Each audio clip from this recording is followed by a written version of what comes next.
Dunia kita ini kan butuh banget energi. Energi yang menggerakkan mobil kita, yang menerangi kota-kota kita, dan yang menjalankan semua industri. Tapi, seiring sumber dayanya yang makin tipis, kita dihadapkan pada satu pertanyaan besar. Apa benar kita bisa menumbuhkan bahan bakar kita sendiri? Nih, ada satu angka yang nunjukin seberapa besar tantangan yang kita hadapi. 53%. Jadi, apa sih maksudnya 53% itu? Nah, itu adalah proyeksi kenaikan kebutuhan energi lokal pada tahun 2030. Gede banget kan? Dan mayoritasnya itu masih akan dipenuhi oleh bahan bakar fosil, sumber daya yang terbatas, dan jadi penyebab utama perubahan iklim. Nah, ini nih yang jadi pertanyaan pentingnya. Gimana caranya kita bisa memenuhi kebutuhan energi yang terus-terusan naik ini, tapi tanpa menghancurkan planet kita? Jawabannya mungkin ada di tempat yang nggak kita sangka-sangka. Bisa jadi di ladang pertanian, atau malah di sisa minyak goreng dari dapur Anda. Oke, sekarang mari kita bahas salah satu solusi yang paling menjanjikan. Biodiesel. Ya, bahan bakar yang secara harfiah bisa kita tanam dan kita produksi ulang. Jadi, sebetulnya biodiesel itu apa sih? Gini deh, coba bayangin ya, daripada kita ngebor jauh ke dalam tanah buat cari bahan bakar, kita justru bisa bikin dari hal-hal di sekitar kita, kayak minyak nabati, lemak hewan, atau bahkan minyak jelantah sisa gorengan semalam. Terus, kenapa sih biodiesel ini dianggap menjanjikan banget? Wah, manfaatnya banyak. Pertama, pembakarannya lebih bersih, artinya polusi udara dan emisi gas rumah kaca bisa berkurang. Terus, sifat pelumasnya itu ternyata lebih bagus, jadi bisa bikin mesin lebih awet. Dan yang paling keren, kebanyakan mesin diesel yang ada sekarang bisa langsung pakai biodiesel tanpa perlu diubah macam-macam. Oke, jelas ya, kalau mau bikin biodiesel, kita butuh resep atau bahan-bahannya. Nah, milih bahan baku yang pas ini jadi langkah pertama yang super penting, dan setiap pilihan itu ada plus minusnya.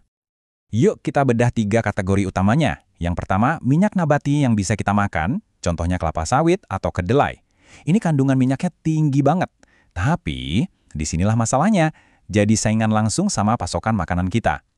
Pilihan kedua, minyak jelantah. Ini pinter banget sih, bisa jadi solusi daur ulang limbah. Cuma ya gitu, ketersediaannya kan nggak menentu. Nah yang terakhir, ada mikroalga. Ini nih bisa dibilang superstarnya, penghasil minyak yang tumbuhnya cepet banget. Sayangnya, teknologinya sekarang masih mahal banget buat diproduksi massal.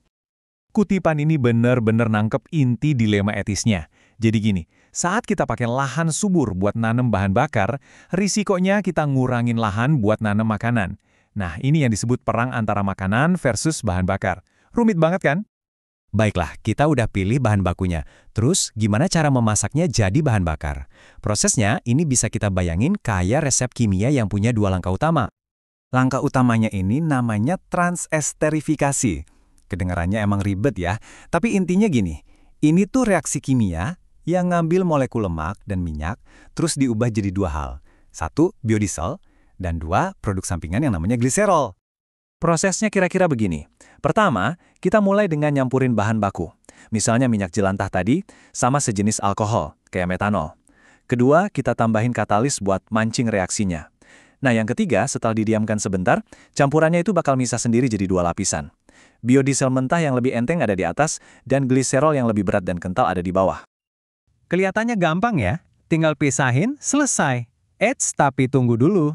Ada satu masalah besar yang ngumpet di produk sampingan itu, namanya gliserol. Masalahnya sama gliserol tuh gini, buat mesin diesel, zat ini tuh kayak racun. Dia bisa nyumbat injektor bahan bakar, bikin pembakaran jadi nggak sempurna, dan ujung-ujungnya yang ngerusak mesin. Makanya standar kualitas internasional tuh ketat banget.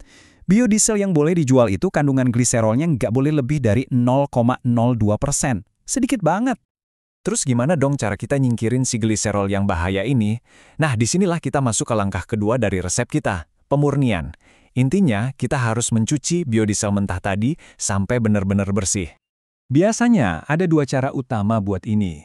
Cara tradisional itu namanya pencucian basah.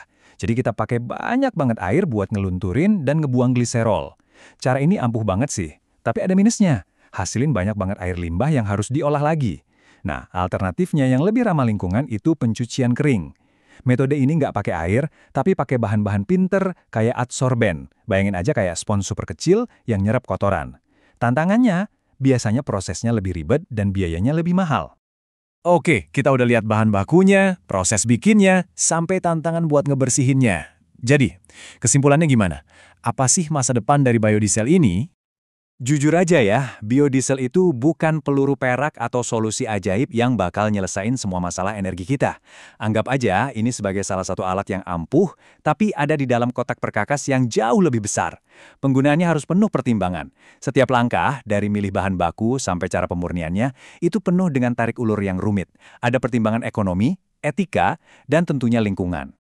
Dan ini ngebawa kita balik lagi ke tantangan utamanya. Potensi biodiesel ini gede banget, tapi di saat yang sama dia maksa kita buat ngejawab pertanyaan-pertanyaan sulit. Gimana caranya kita bisa menyalakan dunia kita, tapi di saat yang sama juga memastikan kita bisa kasih makan semua orang dan ngejaga planet ini buat generasi nanti. Nah, itu dia pertanyaan yang harus kita jawab bareng-bareng.